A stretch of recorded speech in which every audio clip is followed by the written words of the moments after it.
Good evening. Table for two? Yes, please.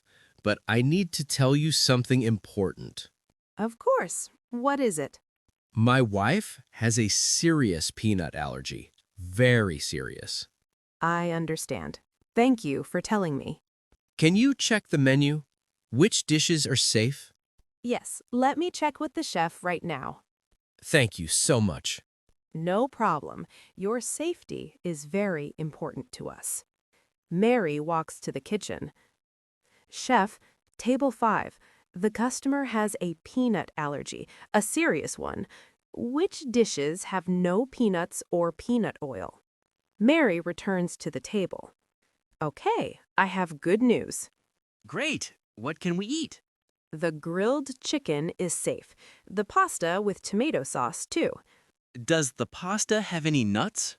No nuts at all. We checked everything. Perfect. And the salad? The salad is also safe. No peanuts, no peanut dressing. Wonderful. We'll have the chicken and the salad.